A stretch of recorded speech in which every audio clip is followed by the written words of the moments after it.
Hello everyone, welcome to my platform. Today is 18th June 2025 এবং আজকের দিনে দাঁড়িয়ে আমরা হিন্দু নিউজপেপারের important editorials daily news cover up করবো। আজকের দিনে দাঁড়িয়ে অলসো আমরা যে ওয়ান লাইনার কারেন্ট অ্যাফেয়ার্স যেগুলো আমাদের পরীক্ষার রেসপেক্টে ইম্পর্টেন্ট হতে চলেছে সেগুলোকেও দেখবো যে কি কি ওয়ান লাইনার কারেন্ট অ্যাফেয়ার্স আমাদের পড়তে হবে আজকের দিনের জন্য।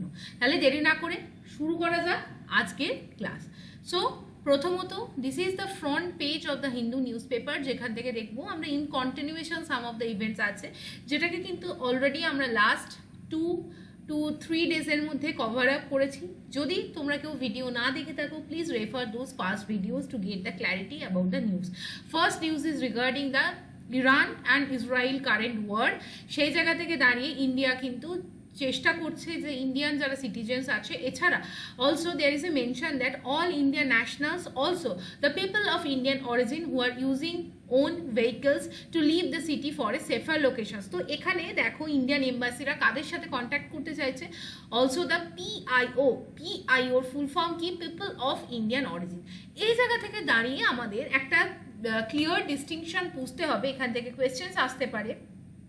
প্রথমত আগের দিনও আমরা ডিসকাস করেছিলাম ইসরায়েল যে স্কেলেশন ওয়ার লাইক সিচুয়েশন শুরু করেছে, that is named as operation rising lion. On the contrary Iran যখন রিটেলারেটরি স্ট্রাইক করেছে সেই অপারেশনটার নাম হচ্ছে অপারেশন ট্রু প্রমিস 3। ওকে, নাও আমরা আজকে যে ক্লাসটাতে প্রথমত ওই ওয়ান লাইন থেকে আমরা যেটা তুলবো সেটা হচ্ছে the definition and the difference between PIO and OCI. দেখো, person of Indian origin and overseas citizen of India. প্রথমত পার্সন অফ ইন্ডিয়ান অরিজিনরা কিন্তু জেনারেলি ফরেন সিটিজেন হয়, except nation of Pakistan, Afghanistan, Bangladesh, China, Iran, Bhutan, Sri Lanka, Nepal. খুব একটা বেশি এটা পড়ার দরকার নেই, বাট তোমাদের মনে রাখতে হবে পিপল অফ ইন্ডিয়ান অরিজিন কিন্তু অ্যাকচুয়ালি তারা কিন্তু ফরেন সিটিজেন, কিন্তু তাদের যে কোনো একজন বাবা কিংবা মা বা তার গ্র্যান্ড পেরেন্টস বা গ্রেট গ্র্যান্ড পেরেন্টসরা কিন্তু দেখা যায় যে তাদের জন্ম বা তারা পার্মানেন্ট রেসিডেন্ট ছিলেন ইন্ডিয়াতে। সো সেই জায়গায় দাঁড়িয়ে বলা হয় কিন্তু তারা people of Indian origin. Even কোনো একজন ফরেনার্স যদি ইন্ডিয়ান কোনো একজনকে বিবাহ করেন, অর্থাৎ ম্যারেজ রিলেশনস থাকে, তখন বলা হয় যে স্পাউস কিন্তু যদি সিটিজেন অফ ইন্ডিয়া হয় সেক্ষেত্রেও কিন্তু তাকে পিপল অফ ইন্ডিয়ান অরিজিন বলা হয়। সেই জায়গায় দাঁড়িয়ে যারা পিপল অফ ইন্ডিয়ান অরিজিন হয় তারা they get some kind of benefits, like যারা পিআইও কার্ড হোল্ডার্স হয় তাদের কিন্তু কোনো ভিসা রিকোয়ারমেন্ট হয় না to visit the India for a period of 15 years. Next, they are exempted from registration at FRO if their stay doesn't exceed 180 days. So these are the certain kind of benefits they are actually enjoying, like they enjoy parity with NRIs in economic, financial and educational benefit. Now আমরা যদি দেখি OCI কাদের বলা হয়, OCI মানে কিন্তু overseas citizen of India. নাও একজন foreign nationals যিনি eligible হবেন to become the citizen of India on 26/1/1950, বা এই যে পুরো টাইম লাইনটা ধরে অ্যাকচুয়ালি ইন জেনারেল ওসিআই কাদের বলা হয়, এরা হচ্ছে লং টার্ম ভিসাতে কিন্তু অ্যালাউ করা হয় ফরেন ন্যাশনালসদের যারা ইন্ডিয়ান অরিজিনের আছে to get certain privileges without being the full citizens. So সেই জায়গায় তারা multipurpose, multi entry, life long visa এগুলো এনজয় করে এবং এক্সেম্পট করে কি from police reporting from any length to stay in the country. Now just আমরা যদি ওয়ান লাইনার হিসাবে দেখি, এনআরআই এর ফুল ফর্ম হচ্ছে নন রেসিডেন্ট ইন্ডিয়ান। তারা কি, তারা হচ্ছে Indian citizen living abroad. PIO কি, পিআইও হচ্ছে ফরেন সিটিজেন্স যাদের কিন্তু ইন্ডিয়ান একটা অ্যানসেস্ট্রি আছে। আর ওসিআই কি, ওসিআই হচ্ছে তারাই যারা কিন্তু লং টার্ম ভিসা মানে এনজয় করে এবং অ্যালাউ করা হয় সেই সমস্ত ফরেন ন্যাশনালসদের যাদের সামহাও একটা ইন্ডিয়ান অরিজিন দেখা যাচ্ছে to enjoy certain privileges without becoming the full citizen of India. So this is the entire news from the front page. এরপর আমরা সেকেন্ড যে নিউজ সেটাই চলে যাব, সেটা হচ্ছে দেখো prime minister Narendra Modi arrives হয়েছে কোথায়, ক্যালগেরি কোথায়, ক্যানাডাতে কেন গেছেন, G7 এর আউটরিচ সামিটে মিট করার জন্য। কালকের যে ভিডিও যারা দেখছিলে একজন আমাকে কমেন্টকে জানিয়েছো, আমি কমেন্টটা খুব একটা বুঝতে পারলাম না, বাট সে লিখেছে আউটরিচ মানে বুঝতে পারলাম না। Outreach means it is very normal. Outreach মানে একটা অনেক লোককে টার্গেট করা হয় এরকম একটা মানে সামিটকে বলা হয় আউটরিচ সামিট, মানে যেখানে অনেক মানে যে সামিটের কিন্তু একটা হিউজ লং ইম্প্যাক্ট আছে, তো সেটাকে বলা হয় outreach summit. But the main summit named as G7 summit. ঠিক, G7 সামিট হচ্ছে কোথায়, আমি সেটা অলরেডি বলেছি, কানাডাতে হবে। তোমরা আমাকে কমেন্ট সেকশনে রিভিশন হিসেবে লিখবে G7 এর কারা কারা কান্ট্রিজ আছে। এছাড়া prime minister Narendra Modi G7 সামিটে ইন্ডিয়াকে রিপ্রেজেন্ট করবে, although India is not the part of G7। এছাড়া G7 এর সাইড লাইনে prime minister Narendra Modi individually bilateral meeting করবে with the top leaders of Germany, Canada, Ukraine and Italy. So hopefully it is now clear to all of you. Next আমরা move করব next আর্টিকেলে।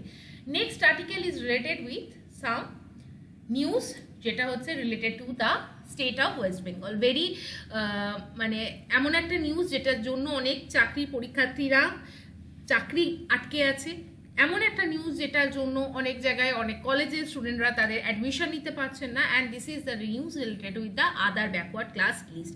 গতকাল Calcutta হাইকোর্টের পক্ষ থেকে একটা ইন্টারিম অর্ডারে স্টে জারি করা হয়েছে, ইন্টারিম স্টে দেওয়া হয়েছে on the notification of OBC list in the West Bengal. It is মানে দ্য ইম্প্যাক্ট ইজ সিভিয়ার। সেই জায়গা থেকে দাঁড়িয়ে চাকরির পরীক্ষার জায়গাটাও কিন্তু একটা ভয়াবহ আসন মানে মানে যে আনসার্টেনটির জায়গা আসছে। কি আছে এই নিউজটা এটাই আছে যে West Bengal government recently OBC ক্লাসের একটা কিন্তু লিস্ট পাবলিশ করেছিল। সেই লিস্ট ওয়াইজ কিন্তু দেখা গেছিল যে সেই জায়গায় যারা নতুন বেনিফিশিয়ারি তাদেরকে কিন্তু OBC সার্টিফিকেট দেওয়ার একটা প্রপোজাল পেশ করা হয়েছিল। বাট যে division bench of the Calcutta high court সেখানে কিন্তু নেক্সট ডেট হিয়ারিং অর্থাৎ জুলাই 31 পর্যন্ত এখানে একটা ইন্টারিম স্টে দেওয়া হয়েছে। নেক্সট আমাদের কয়েকটা জায়গা এখানে লাইন ইম্পর্টেন্ট, যেটা হচ্ছে OBC রিজার্ভেশন কিন্তু জেনারেলি অ্যাজ পার দ্য 2012 যে অর্ডার সেখানে 77 ক্যাটাগরিকে OBC লিস্টে এনলিস্ট করা হয়েছিল এবং লেজিসলেটিভ পার্টি সেখানে স্যাংশন ছিল। সেই জায়গায় দাঁড়িয়ে কিন্তু আমাদের স্টেটে OBC A এবং OBC B দুটো টাইপের রিজার্ভেশন প্রোভাইড করা হয় এবং জুন 10 ওয়েস্ট বেঙ্গল গভর্নমেন্ট কিন্তু টেবল করেছিল একটা new OBC list in the state assembly এবং সেটাকেই সেই যে লিস্টটাকে পাবলিশ করা হয়েছিল সেই জায়গাটাকেই কিন্তু হাইকোর্টের তরফ থেকে ইন্টারিম স্টে আনা হয়েছে। নেক্সট এরপর কি হবে সেটা তো আমরা জুলাই 31 জানতে পারবো, otherwise this is the continuation in the news. Next আমরা চলে আসবো পরের নিউজে। আচ্ছা এক মিনিট, প্রথমত একটা প্রজেক্ট নিয়ে কথা বলা হচ্ছে, সেটা হচ্ছে গোদাবরী বানকা চেরলা প্রজেক্ট। এটা কোথায় আছে? এটা তেলেঙ্গানাতে কিন্তু জেনারেলি জাস্ট এই নামটা মনে রাখবে, এই প্রজেক্টটার নাম river valley project, that is in news. সেই জায়গায় দাঁড়িয়ে কারেন্টলি এই প্রজেক্টটা যে প্রপোজ করা হয়েছে অন্ধ্রপ্রদেশ এবং তেলেঙ্গানা গভর্নমেন্টের জায়গায়, তো just from the geography perspective এর লোকেশনটা পড়ে রাখবে। তোমরা আমাকে কমেন্ট করে জানাবে গোদাবরী রিভার নিয়ে তোমরা কি জানো। জাস্ট আমরা যদি ডিভিশন হিসাবে ইউজ করি, গোদাবরীকে কি বলা হয়? দক্ষিণ Ganga, one of the largest and longest river in the south India. কোথা থেকে তৈরি হয়েছে? মহারাষ্ট্র থেকে তৈরি হয়েছে এবং কোথায় গিয়ে পড়েছে? বে অফ বেঙ্গলে পড়েছে।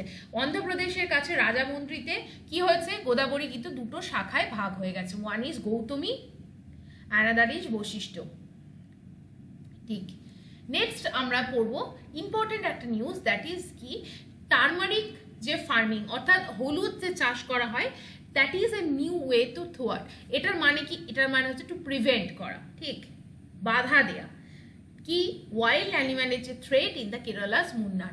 আমরা যদি দেখে নিই, দেখো কেরালায় কিন্তু জেনারেলি আমরা যদি দেখি সেভারাল ওয়াইল্ড লাইফ স্যাংচুরিজ আছে, including Eravikulam national park, Periyar national park, Silent Valley national park এবং বিভিন্ন wildlife sanctuary like Wayanad wildlife sanctuary, Idukki wildlife sanctuary, Peppara wildlife sanctuary, এগুলো আছে।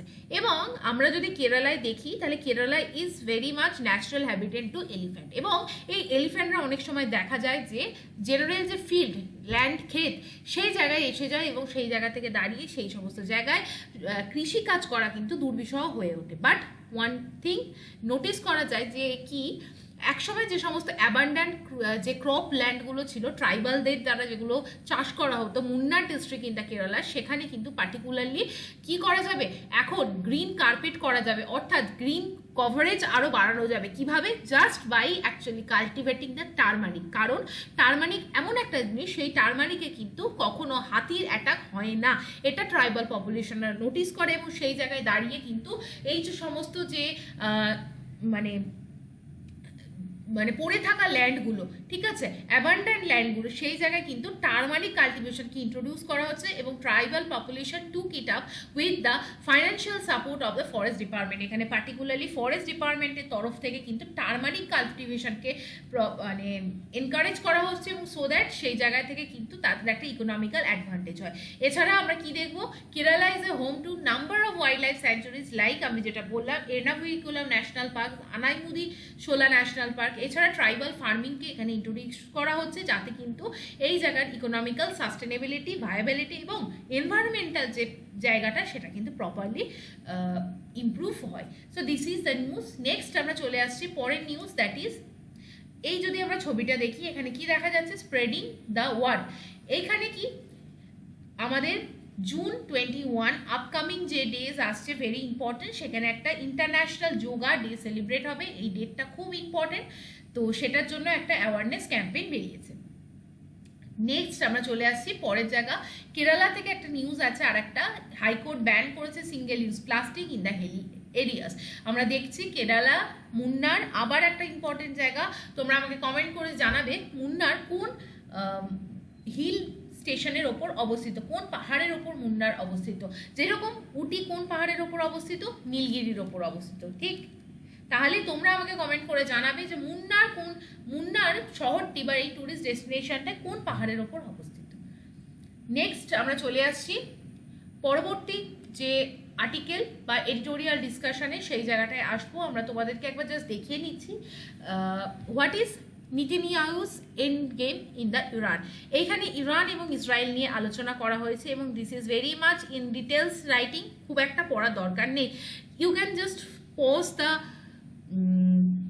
ভিডিও, এবং তোমরা যদি মাইনিউটলি দেখতে চাও তাহলে দেখবে দিস ইজ দ্য ম্যাপ, যেখানে ইসরায়েল কিন্তু country is surrounded with Egypt, Jordan, Syria এবং Lebanon. On the other hand ইরানের এক সাইডে কি আছে, Persian Gulf, this is the কি স্ট্রেট অফ হরমুজ। এছাড়া এখানে কি আছে, গালফ অফ ওমান। ওপরের দিকে কি আছে, আফগানিস্তান। এছাড়া কি আছে, সৌদি আরব, কুয়েত, ইরাক, এগুলোর সাথে কিন্তু ইরান তার বর্ডার শেয়ার করে। এই ম্যাপগুলোকে কিন্তু আন্ডারস্ট্যান্ড করা খুব খুব দরকার। নেক্সট, ইরানের ক্যাপিটাল কি, তেহরান, আর Tel Aviv is a important city located in Israel. তাহলে এই ম্যাপটা থেকে আমরা এগুলোকে ডিসকাস করে নিলাম। নেক্সট আমরা কি পড়বো, এই জায়গাটা আমরা পড়বো না, হাইড্রোলিক সিস্টেম নিয়ে কথা বলা হচ্ছে, দেয়ার ফাংশনিং এবং অ্যাপ্লিকেশন কি কি আছে। You can just keep the article, ঠিক। নেক্সট আমরা একবার দেখে নেব, দেখো working with India to help evacuate those waiting to leave, Israeli envoy জানিয়েছে। আবার একটা কি নিউজ, ইসরায়েলের continuation, but we don't need to understand each and every article, এবং এগুলোকে প্রত্যেক দিন পড়ার আমাদের দরকার নেই।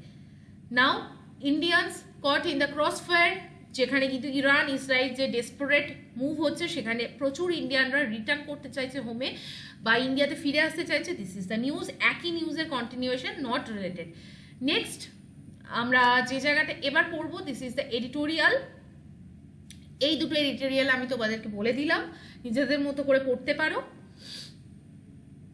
Next, despite deportations and visa denials, Indian stands by Trump, পড়ার দরকার নেই।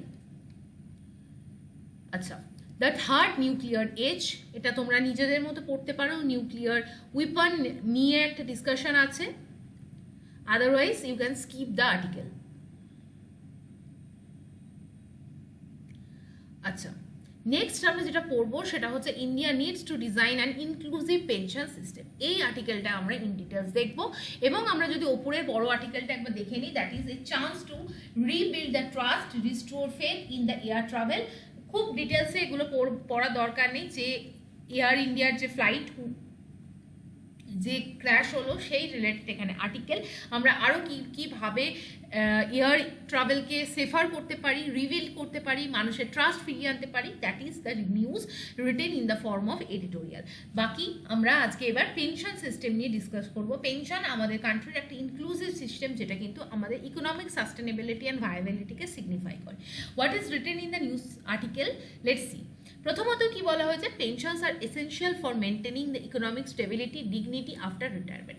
ওয়ান্স ইউ রিটায়ার, সেই জায়গা থেকে দাঁড়িয়ে পেনশন এমন একটা জায়গা, সেটা কিন্তু ফাইন্যান্সিয়াল সিকিউরিটি প্রোভাইড করে। যারা রিটায়ার্ড পারসন তারা কিন্তু ফেস করতে পারে different kind of financial instability due to reduced earning capacity, rising health care cost এবং ইনফ্লেশন। সেই জায়গা থেকে দাঁড়িয়ে পেনশন কিন্তু কাজ করে as a safety net.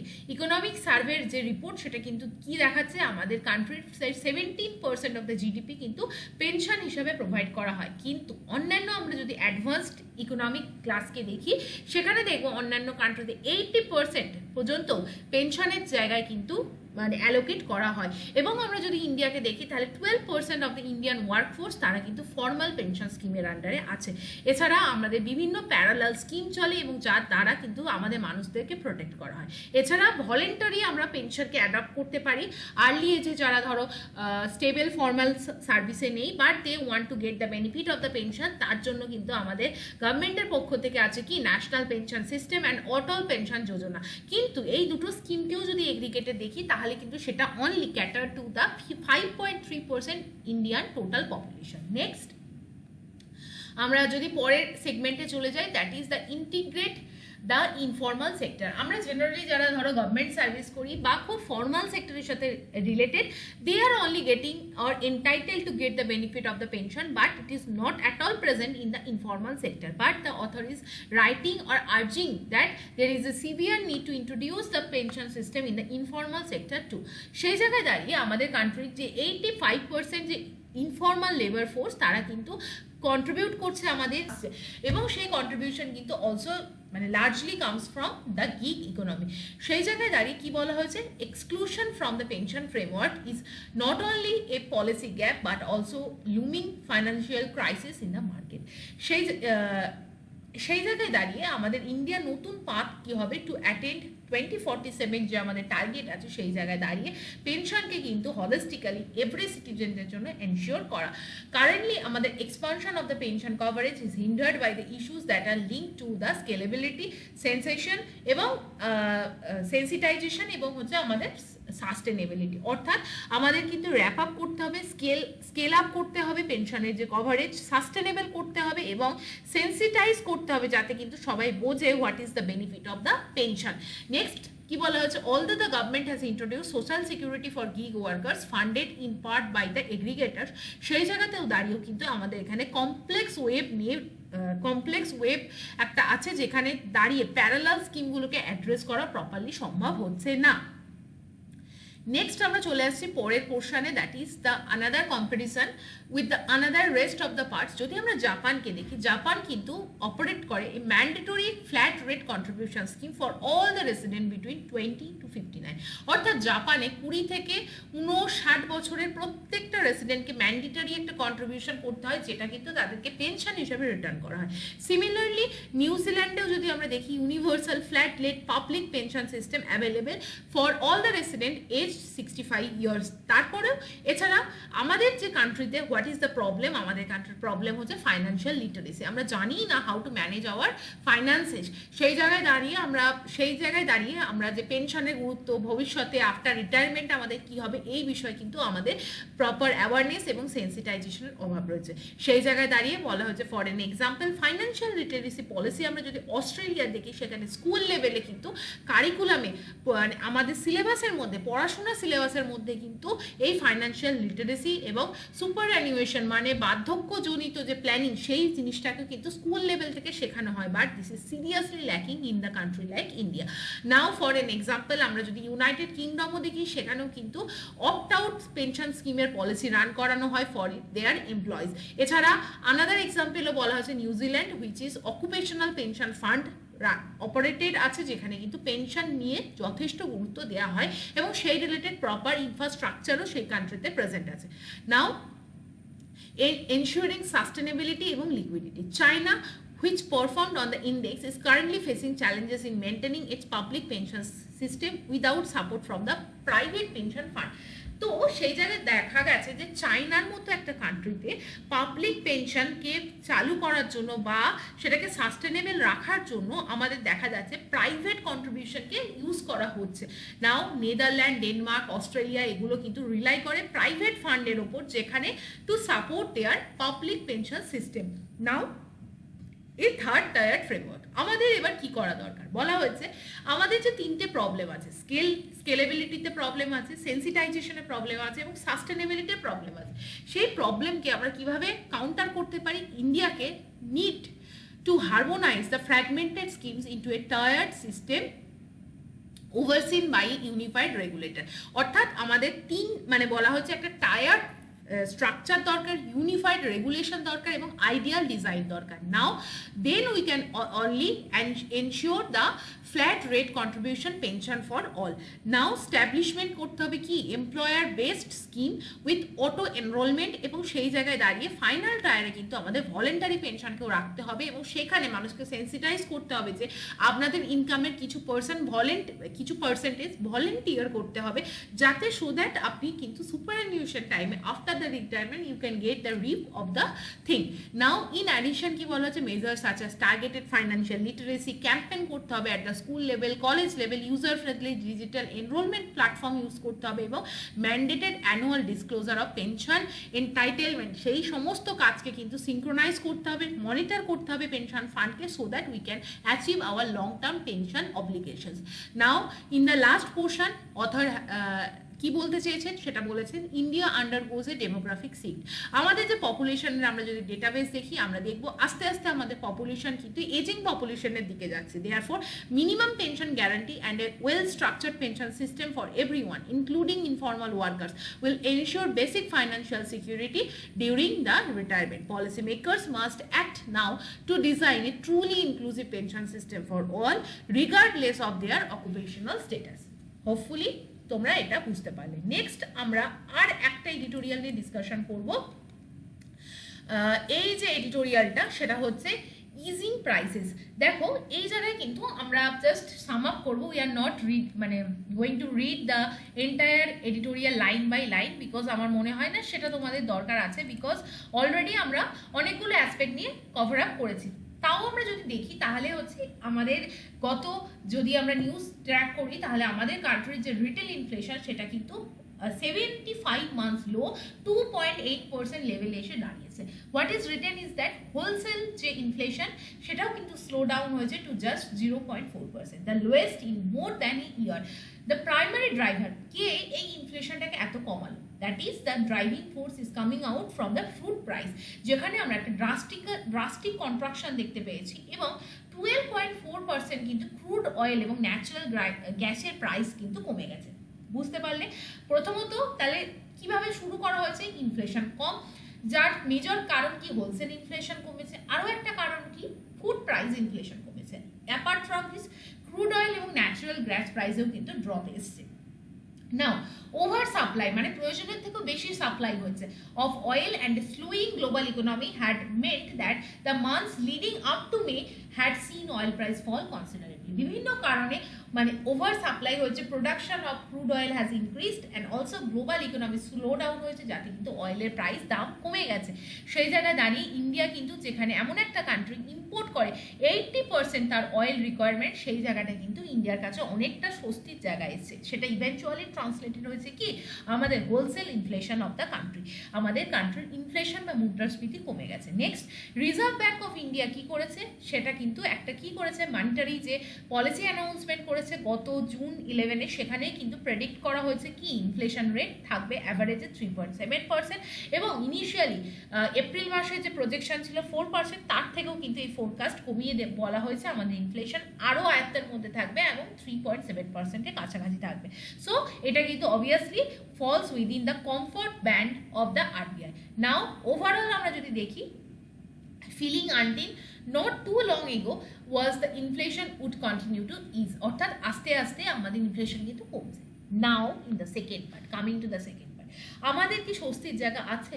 Because এত কিছু ঘটনার পর আনাদার দুটো নতুন ঘটনা ইস্যু হচ্ছে বা আমাদের সারফেসে আসছে। First is the Israel attack Iran. Second, আমাদের মানসুন কান্ট্রি যে monsoon progress across the country সেটা কিন্তু স্লো ডাউন হয়েছে। ফার্স্ট, ইরান ইসরায়েল নতুন ওয়ার শুরু হয়েছে। সেকেন্ড, আমাদের যে আইএমডি প্রেডিক্ট করেছিল যে বৃষ্টি, সেই জায়গায় কিন্তু স্লো ডাউন হচ্ছে প্রেডিকশানের থেকেও, কিন্তু আস্তে আস্তে আমাদের যে মানসুন সেটা কিন্তু ইন্ডিয়াতে ঢুকছে। ফলে এই যে দুটো নতুন ডেভেলপমেন্ট হচ্ছে তার ফলে কি হচ্ছে, আমাদের কি ফ্যাক্টর দুটো এফেক্ট হতে পারে। কি? One is fuel, another is food. অর্থাৎ ইসরায়েল অ্যাটাক যদি করে ইরানে এবং এটা কন্টিনিউয়াস হয়, ফুয়েল উইল বি অ্যাফেক্টেড, এবং আমাদের মানসুন যদি ঠিকঠাকভাবে ইন্ডিয়াতে না আসে, ফুড উইল বি অ্যাফেক্টেড, এবং সেটা কিন্তু আবার ইনডাইরেক্টলি ওভারঅল ইনফ্লেশনকেও অ্যাফেক্ট করবে। নাও যেটা বলা হয়েছে, ইরান এবং ইসরায়েলের যে ওয়ার লাইক এসকালেশন, সেটার মধ্যে কিন্তু দুটো কান্ট্রি শুধু জড়িয়ে নেই পুরো, বরং এই দুটো কান্ট্রির মধ্যে যে যুদ্ধ সেটা কিন্তু এন্টায়ারলি ব্লক করছে যা ভাইটাল স্টেট যে রুট সেটা হচ্ছে স্ট্রেট অফ হরমুজ। সেখানে কিন্তু দেখা যাচ্ছে 40 থেকে 50% ইনক্রিজ হতে পারে শিপিং কস্ট, যেটা কিন্তু ইন্ডিয়াতে তেল আনবে, এবং ইন্ডিয়া থেকে যে কোনো যদি এক্সপোর্ট হয় সেই জায়গাটাও কিন্তু ইন্ডিয়ার হ্যাম্পার হবে। এছাড়া ইভেনচুয়ালি এই পুরো যে স্ট্রেট অফ হরমুজ স্ট্রেটটা যদি ওয়ার লাইক এসকালেশন দিয়ে অ্যাফেক্টেড হয়, সেটা কিন্তু ইন্ডিয়ার অয়েল সাপ্লাইকে অ্যাফেক্ট করবে, এবং ইন্ডিয়া যখন মেজরলি ইরাক, সৌদি আরব, ইউনাইটেড আরব এমিরেটস থেকে তেল কিনবে, সেই জায়গায় কিন্তু একটা প্রবলেম আসতে পারে। এছাড়া বলা হচ্ছে যে যত কস্টলিয়ার ইনপুট হবে, যত তেল কিনতে খরচা বেশি হবে, তত অয়েলের দাম বাড়বে, এবং তত কি হবে, ইনফ্লেশন বেড়ে যাবে। এছাড়া আমাদের ইন্ডিয়ান মেট্রোলজিক্যাল ডিপার্টমেন্টের পক্ষ থেকে যে মনসুনের যে অনসেট যে অ্যানাউন্স করা হয়েছিল, সেই জায়গাতেও কিন্তু আমরা দেখতে পাচ্ছি আর্লি ডেজের একটা ডিলে আসছে। Now it is far from certain that food prices will continue their downward trajectory. In its last monetary policy meeting, আরবিআইও কিন্তু সেই জায়গায় দাঁড়িয়ে এখনও বলছে নিউট্রাল জায়গাতেই আমাদের ইনফ্লেশন থাকবে, but there R some problems যেটা নিয়ে এখানে unpredictable, everything is unpredictable and life is fully uncertain, এবং সেই জায়গায় দাঁড়িয়ে হোপফুলি আমরা এই জায়গাটা কোপ উইথ করতে পারবো এবং অয়েল প্রাইস বা ফুড প্রাইসকে আমরা নিয়ন্ত্রণে রাখতে পারবো। So this is all from today's class. কেমন লাগলো জানিও, এবং লাস্ট আমরা কিছু ওয়ান লাইনার কারেন্ট অ্যাফেয়ার্সকে দেখে নেব আজকের দিনে জুন 18 তারিখে দাঁড়িয়ে। ফার্স্ট ইজ কি নিউজ আমাদের পড়তে হবে, মেটা অ্যাপয়েন্ট করেছে অরুণ শ্রীনিবাসকে কিসে, as the MD for India. ইন্ডিয়ার হেড হিসাবে, মেটার যে ইন্ডিয়ান ব্রাঞ্চের হেড হিসাবে কে অ্যাপয়েন্টেড হয়েছে? অরুণ শ্রীনিবাস। নেক্সট, আইসিসি টাইটেল 27 ইয়ার্সের মধ্যে প্রথম জিতেছেন সাউথ আফ্রিকা। কাকে বিট করা হয়েছে? অস্ট্রেলিয়াকে। ঠিক, তাহলে South Africa winner, first runner up কে হয়েছে? অস্ট্রেলিয়া। নেক্সট আমরা যদি দেখি, we are talking about South Asia body building championship কোথায় হয়েছে? ফার্স্ট অফ অল ভুটানে হয়েছে, এবং ইন্ডিয়ার তরফ থেকে গোল্ড কে জিতেছেন? ইয়াজিক হিলাল। ঠিক, নেক্সট আমরা যদি পরের আর্টিকেল দেখি, আঁচাল বলে একটা পেট্রোল ভেসেলকে ইনাগোরেট করা হয়েছে বাই দ্য গোয়া শিপইয়ার্ড। কে ইনাগোরেট করেছে? ইন্ডিয়ান কোস্ট গার্ডের তরফ থেকে 5th পেট্রোল ভেহিকেল বা ভেসেল, সেটা হচ্ছে আঁচাল। নামটা আমাদের important. Next, lieutenant commander Yashasvi Solanki became the first woman Naval ADC to the president. এটাও আমাদের ইম্পর্টেন্ট, যেহেতু এখানে ফার্স্ট ইন দ্য লিস্ট বলে এই পোর্শনটা আছে। নেক্সট আমরা আর কটা এডিটোরিয়াল ওয়ান লাইনার দেখে নেব, যেটা হচ্ছে দেখো এটা আমরা পড়ে নিলাম। নেক্সট হচ্ছে পিএম মোদি রিসিভ করেছে সাইপ্রাসের হাইয়েস্ট সিভিলিয়ান অ্যাওয়ার্ড। কি নাম? Grand cross, cross of the order of Makarios 3। Just তাহলে সাইপ্রাসে তিনি কিন্তু, এটাও একটা নিউজ ছিল, G7-এ যাওয়ার আগে তিনি সাইপ্রাস ভিজিট করেছেন, এবং সাইপ্রাসের যে হাইয়েস্ট সিভিলিয়ান অ্যাওয়ার্ড সেটা কিন্তু প্রাইম মিনিস্টার নরেন্দ্র মোদীকে দেওয়া হয়েছে। নেক্সট, শ্রীলঙ্কান সেলিব্রেট করেছেন পোসান পুয়া ফেস্টিভ্যাল, ভেরি ইম্পর্টেন্ট, এবং সেটা related with which religion? Buddhism. Buddhism arrival সেখানে হয়েছে অলমোস্ট 2000 ইয়ার্স এগো। সেই জায়গায় দাঁড়িয়ে শ্রীলঙ্কা কিন্তু এই যে পোসান পোয়া ফেস্টিভ্যাল সেলিব্রেট করেছে। Now this is the end of today's discussion. Hopefully তোমাদের ভালো লাগলো। লাইক করো, শেয়ার করো, সাবস্ক্রাইব করো টু মাই চ্যানেল, জয়েন করো Telegram to get the PDF। আমার কাছে ক্লাসে একটা জিওগ্রাফি সিরিজ কন্টিনিউ হচ্ছে, Before the Indian geography, I have already completed the West Bengal geography. তোমরা ভিডিওর প্লেলিস্ট থেকে এগুলোকে চেক আউট করতে পারো। এছাড়া কন্টিনিউয়াসলি ইন্ডিয়ান জিওগ্রাফির প্রতিদিন ভিডিও আপলোড হচ্ছে। আজকে সকালেও এন্টায়ার বায়োস্ফিয়ার রিজার্ভস নিয়ে ভিডিও আপলোড হয়েছে, তোমরা সেটা দেখে নিতে পারো। টেলিগ্রাম চ্যানেল অবশ্যই জয়েন করো, এবং তোমরা যারা WBCS নিয়ে সিরিয়াস এবং WBCS ছাড়াও জেনারেল স্টাডিজ, এই যে হিস্ট্রি, জিওগ্রাফি, পলিটি, ইকোনমিক্স এগুলো পড়তে চাইছো, তারা ডেফিনেটলি আমাকে মেল করতে পারো এবং তোমাদের কোয়ারি জানতে পারো। With this note, I am bringing this episode and class to the end. কালকে